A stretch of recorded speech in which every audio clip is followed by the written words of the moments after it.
Hi, this is Randy Rolfe from the Institute for Creative Solutions, sharing foundational concepts about vibrant health through natural living.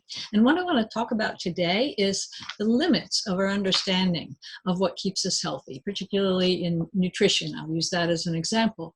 And the fact is that science is always behind what's going on in technology. So we don't know what we don't know. And that's really important because so many changes are happening right now. And so I just want to give you a quick history of nutrition science. First, we just ate food out of nature, of course. But as soon as we started figuring out, well, how do we feed people cheaply, then we started giving them like a corn-based diet or a potato-based diet or a cassava-based diet. And then we discovered that we need the whole food. We need the protein and the fat as well as the starch. So we started to appreciate that we need a certain amount of protein, certain amount of fat, certain amount of starch.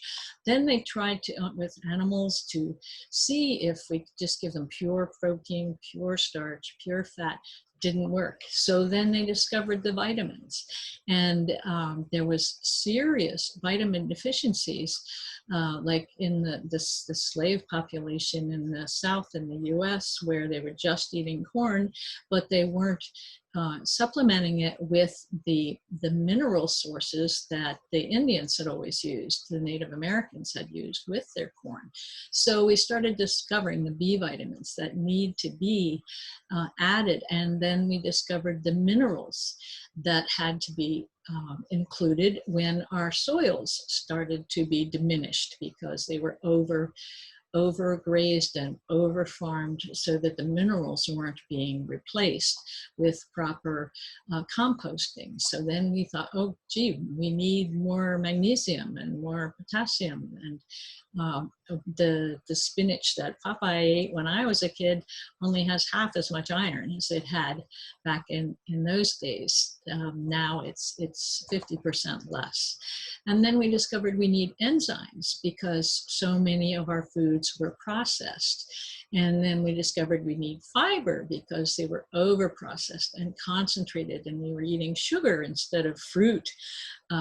And we weren't getting enough of the natural enzymes, and we were cooking all our vegetables instead of eating salads.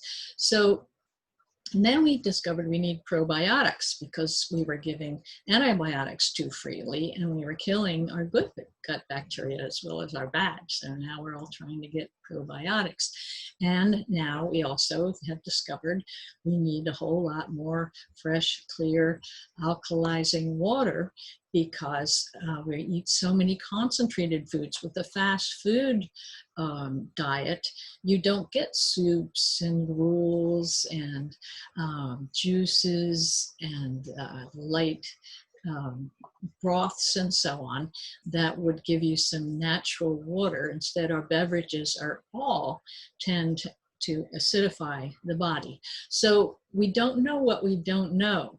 Now we're putting all these chemicals into our foods. We don't know what they do, except that we know that they're strange to the body, and the liver has to figure them out. The kidneys have to figure them out.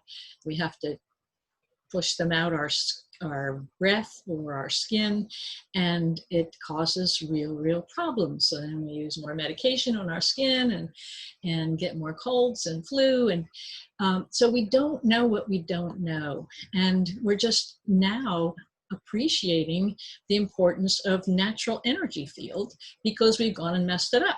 We've got microwave energy all over us. We've got electrical energy all over us, alternating current, and we're not getting the natural energy from the earth, the magnetic energy and the ionic energy. So we don't know what we don't know. So I encourage you to be conservative. Try to eat whole foods. Try to get fresh, alkalizing water. Get in touch with the earth. Use magnetics in your sleep system, which I sell, by the way, if you want to buy it from me. And just recognize that in the late 70s, Harvard schools of nutrition said, we pretty much know all the nutrients that we need.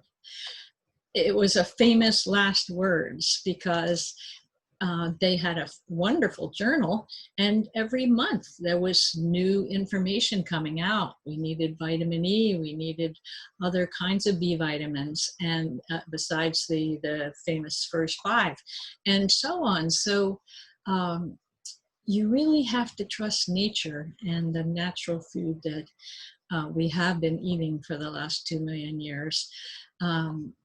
That's the best way to go and get fresh air, fresh water, fresh exposure to nature. So that's it for today. Thanks for listening.